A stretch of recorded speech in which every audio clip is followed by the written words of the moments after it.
Still, nothing could have prepared the residents and campers of Kerr County for the horror that was about to unfold in the dead of night. For 100 years, it's been a summer sanctuary, a place where generations of families have sent their kids to camps nestled along the riverbanks to get a taste of Texan heaven. These camps are the engine of the local economy and a cornerstone of its culture. So many people who first come as kids fall in love with the area, vowing that one day they'll make it their home. But this beautiful landscape has a dark secret. The very things that make it so stunning also make it incredibly dangerous.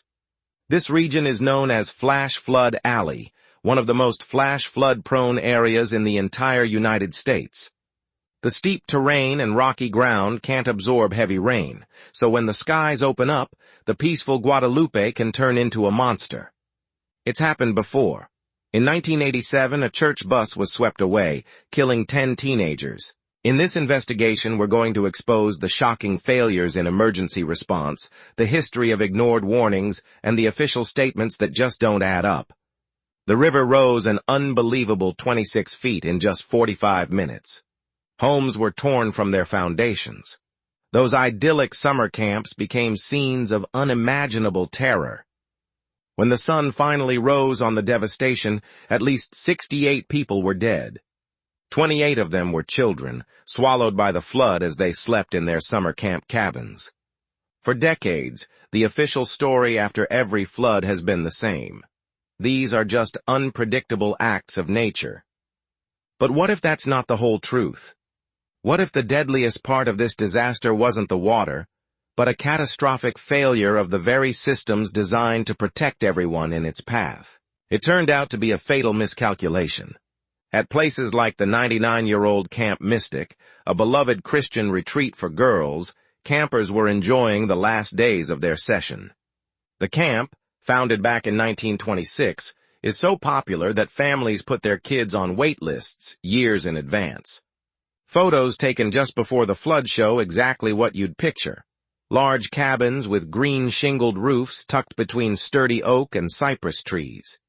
It was a world of tradition and friendship under the Texas sun.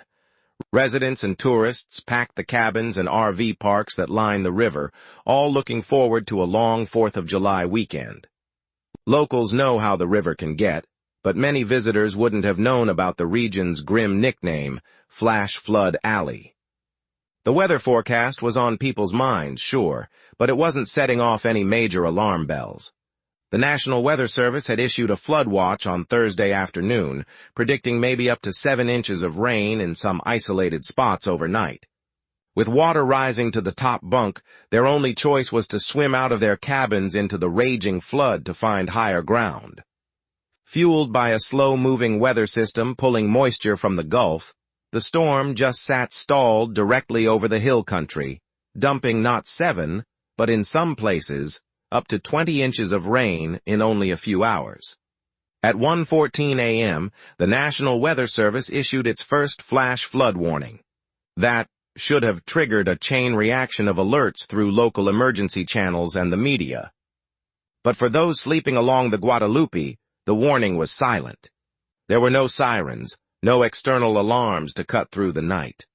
The water came with terrifying speed. Survivors said they weren't woken up by an alert, but by the sound of electrical sockets popping or the feeling of water soaking their beds. At Camp La Junta, a boys' camp, one camper finally woke his counselor around 4 a.m. The scene at Camp Mystic was pure chaos. Girls were jolted awake by thunder and water hammering their cabin windows. Rescuers would later string ropes across bridges, letting children cling on as they crossed through violent knee-high water.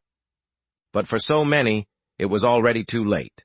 Cabins were ripped from their foundations and swept away with children still inside. Between 2 a.m. and 7 a.m., the river gauge in Kerrville recorded an almost unbelievable rise, from a calm 1 foot to a catastrophic 36 feet.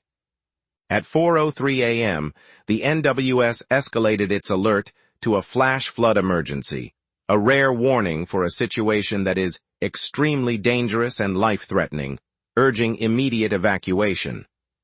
But by then, for countless people, evacuation was impossible. They were already trapped. As dawn broke, the scale of the devastation was sickening. It was a landscape of twisted trees, overturned cars, and houses reduced to splinters. The search for survivors began immediately, a massive effort with local agencies, Texas game wardens, and specialized nonprofits like Texar. Helicopters were the most vital tool, plucking desperate people from rooftops and trees. Over 200 people were rescued, 167 of them by air. But the rescue efforts were crippled by telecommunication outages that cut off communication and delayed everything. For the parents of the campers, the hours that followed were a special kind of hell, a torturous wait for any information. A reunification center was set up in Kerrville, where parents lined up under signs for their daughters' cabins. Swiss Chalet, Happy Heaven. When yellow school buses finally started to arrive with survivors, the crowd erupted in cheers, a single moment of relief in an ocean of grief and fear. But many children would never get off those buses.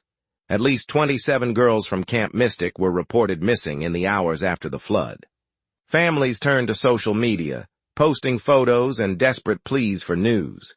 The community rallied, with local churches and organizations setting up supply drives and the Kerr County Flood Relief Fund being established to help those who had lost everything. But charity couldn't answer the most agonizing questions. As the death toll climbed to 68, with dozens still missing, one painful question started to form in the minds of survivors, families, and a shocked nation. How could this have happened? But for the 68 people who lost their lives, and for the families they left behind, the memory of this disaster is a permanent, painful warning. The beauty of nature must be respected, and the failure to prepare for its predictable fury is not just an oversight. It's a betrayal. If you have ever been impacted by a natural disaster, or if you have thoughts on how communities can better prepare, please share your perspective in the comments below. Your story matters, and it helps keep this crucial conversation going. Now, let's get back to the investigation. The Kerr County flood of July 2025 now stands as one of the deadliest disasters in recent Texas history. It left a permanent scar on the community and shattered the lives of countless families. The names of the 28 children who died are a heartbreaking testament to a tragedy that many believe could and should have been prevented. In the aftermath, there are new, desperate calls for reform, calls for investing in modern, audible warning systems, for stricter evacuation rules for camps and homes, and for real accountability from public officials. But the most important legacy of this disaster is in the questions that remain. Why, in a place literally called Flash Flood Alley, were children allowed to sleep in harm's way without a foolproof system to wake them up? Why weren't warnings from national experts translated into life-saving action on the local level? And maybe the most chilling question of all, as our climate changes and extreme weather gets more and more common, how many other communities are making the exact same mistakes?